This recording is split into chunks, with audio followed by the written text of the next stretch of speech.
When this government assumed office on May 2014, the fiscal deficit at the end of the previous year was 4.5%. Kindly keep that number, 4.5%, according to their own official numbers. In the middle of this government's tenure, the FD improved to 3.4% in 2018-19.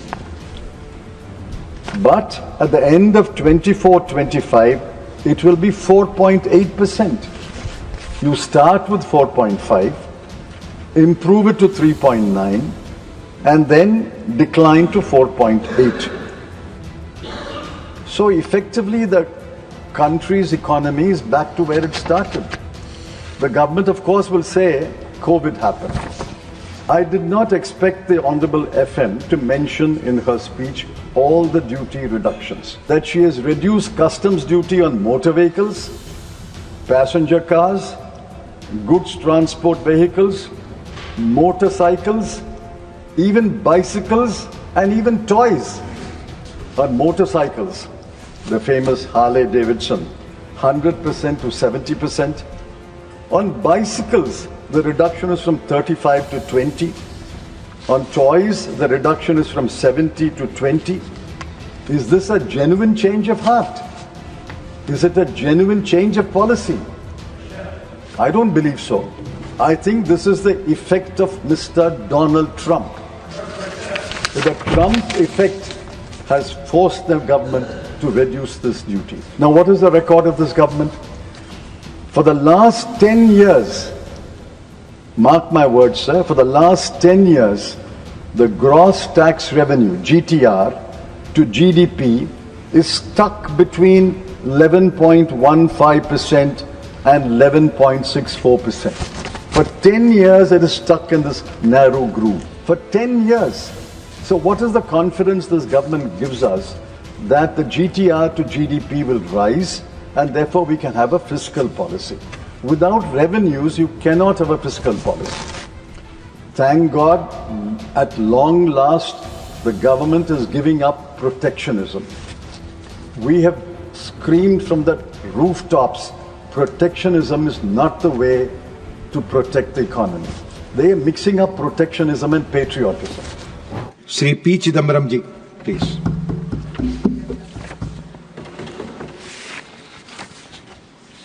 Honorable Deputy Chairman, the budget for 2025-26 was presented 8 weeks ago. Today, nobody talks about the budget because, as we pointed out in that debate, it did not help anybody except the 3.2 crore income tax payers. All other sections of the people are in the same situation. What do they face? We have pointed out several times, and the Lok Sabha also pointed out in the debate on the finance bill.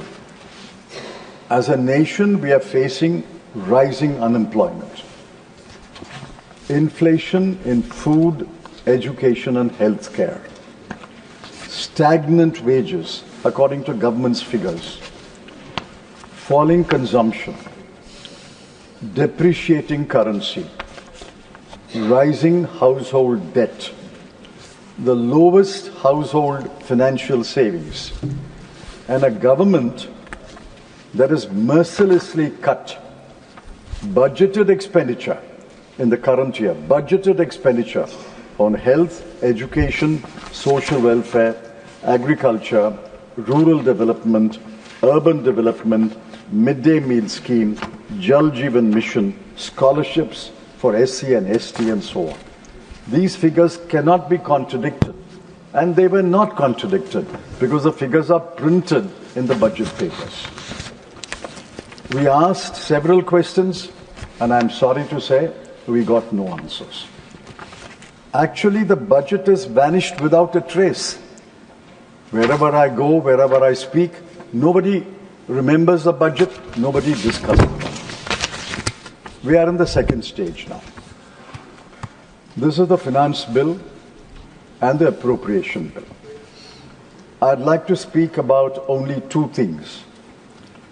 One is the fiscal policy, and the second is the threat of a tariff war.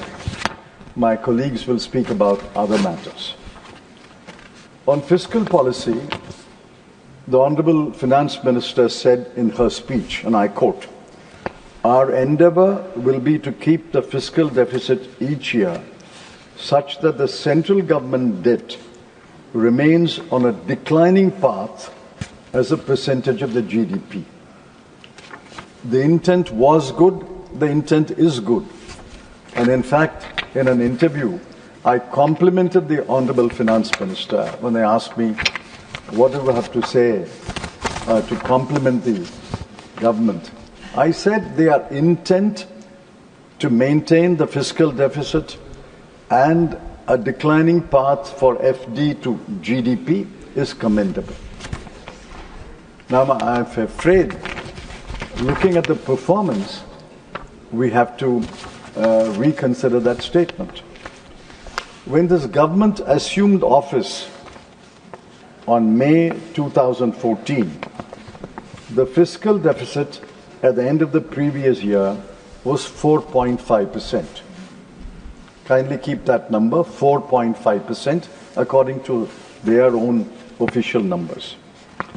In the middle of this government's tenure, the FD improved to 3.4% in 2018-19.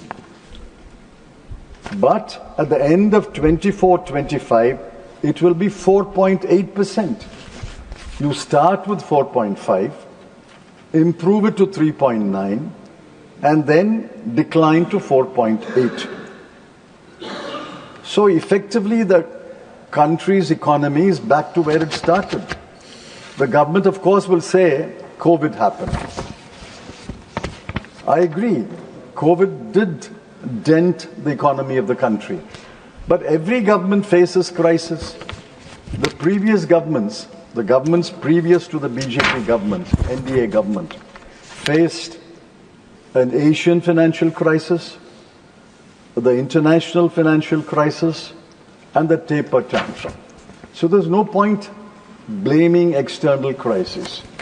It's your business, it's the government's business to manage the economy, control the fiscal deficit, and make sure that the declining path which you proclaimed is sustained.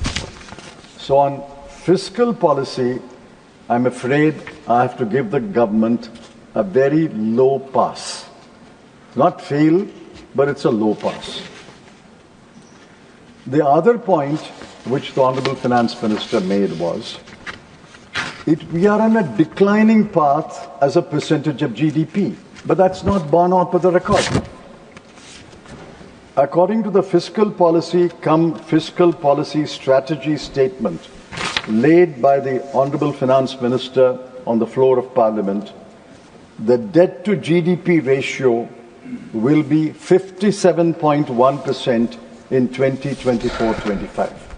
57.1. When they assumed office, it was 51%. It worsened to 61.4%. Compared to 61.4, 57.1 is certainly a declining path.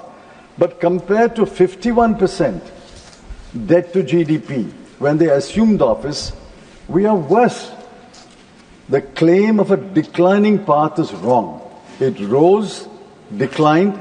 There's no guarantee it will continue to decline. It may happen as it happened 4 years ago. It may rise again.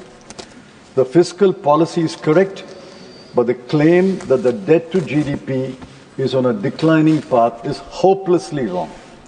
On this count, the government's grade is fail with a capital F. On the fiscal policy strategy statement, I read it more than once. I didn't find any policy strategy. For the present, I shall not say more than this. Unless the gross tax revenue to the GDP improves beyond 12%, you can't have a fiscal policy. Now, what is the record of this government? For the last 10 years, mark my words, sir, for the last 10 years, the gross tax revenue, GTR, to GDP is stuck between 11.15% and 11.64%. For 10 years, it is stuck in this narrow groove. Despite amendments to the Income Tax Act, despite redoubling efforts to raise revenue, despite tweaking the GST, the gross tax revenue stuck between 11.15 and 11.64 for 10 years. So what is the confidence this government gives us that the GTR to GDP will rise and therefore we can have a fiscal policy? Without revenues, you cannot have a fiscal policy. I'm afraid I cannot find any fiscal strategy in the fiscal policy statement. In the section on indirect taxes, the Honorable Finance Minister mentioned several things. For example, removal of 7 tariff rates, concessional duty on life-saving drugs, the reduction of basic duty on critical minerals, the tariff increase on knitted fabrics, exemption to 35 capital goods, some steps to promote exports, and some other measures. So far, so good. What she mentioned is so far, so good. But what did she not mention in the speech? Is it because they were not important? Or is it because, for the sake of brevity, she omitted them? I'm skeptical, sir. Because what she failed to mention were crucial matters. In 17 chapters of the Customs Tariff Act, the FM has made significant reductions in basic duties. Thank God, at long last, the government is giving up protectionism. We have screamed from the rooftops, protectionism is not the way to protect the economy. They are mixing up protectionism and patriotism. We can be patriot, but you don't have to follow protectionism. Protectionism is the antithesis of free trade. That is the first lesson in trade economics. Protectionism is the antithesis of free trade. It is a wrong policy. Dr. Panagaraya said it's a wrong policy. Dr. Jagdish Bhagwati said it's a wrong policy. Niti Aayog said it's a wrong policy. It fell on deaf ears. What we say, of course, always falls on deaf ears. But their own Niti Aayog, their own vice chairman said protectionism is wrong. Finally, they moved away from protectionism. How protectionist is our economy? According to the WTO, India's simple average final bound tariff is 50.8%. With most favored nation, the trade-weighted average is 12%. These two numbers is a measure of how protectionist we were in the last 10 years. I did not expect the Honorable FM to mention in her speech all the duty reductions. But she should have certainly said in the speech, it's there in the annexure, certainly said in the speech that she has reduced customs duty on motor vehicles, passenger cars, goods transport vehicles, motorcycles, even bicycles, and even toys. These were tucked away in an annexure, which she did not read and most people do not read. On passenger cars, the reduction is from 125% to 70%. On motorcycles, the famous Harley-Davidson, 100% to 70%. On bicycles, the reduction is from 35 to 20. On toys, the reduction is from 70 to 20. Is this a genuine change of heart? Is it a genuine change of policy? I don't believe so. I think this is the effect of Mr. Donald Trump. The Trump effect has forced the government to reduce these duties. Finally, sir, I want to speak about the elephant in the room. The elephant in the room is tariffs. And there's a lot of discussion on tariffs. President Trump has made it clear that he will launch a tariff war on April 2. He's made it clear to no less than the Honorable Prime Minister. When Mr. Modi protested, he said, I don't care, I will impose tariffs on India. If he presses tariffs on India on April 2, what is the government's response? What is India's response? There has been no statement of policy, no discussion in Parliament, no consultation with opposition parties.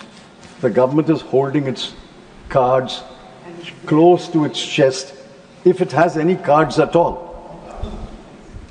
Contrast the openness of the Prime Minister of Canada.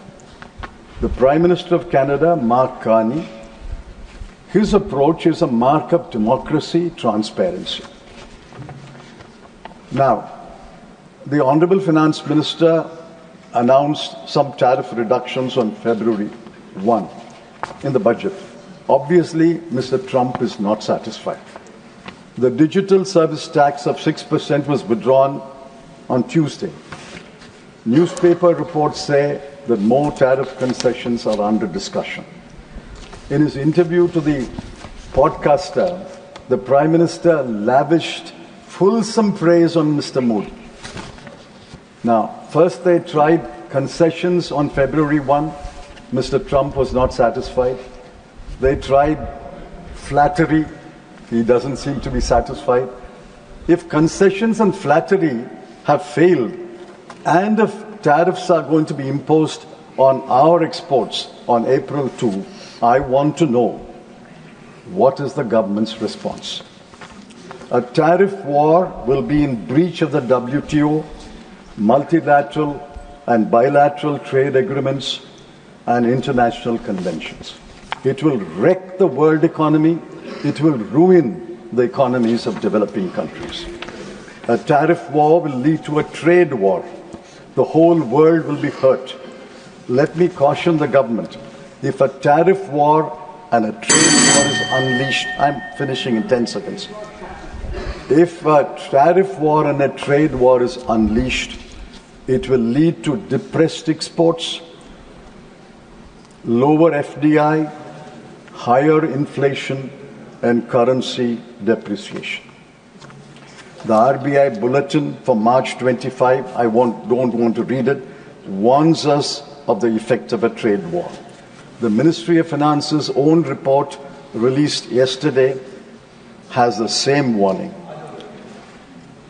And the Ministry of Finance finally says, after repeating the warnings, if the private sector were to invest in the economy, it will overpower the risks. They've been saying that for the last 3 years. The private sector is not investing. I am saying there are sane voices in the world. Canada, Britain, France, Germany, European Union, Japan. India must stand with the saner voices, the sane voices, and do everything, collective action, to prevent a tariff war and a trade war. And I expect answers to these very important questions in the Honourable Finance Minister's reply. Thank you.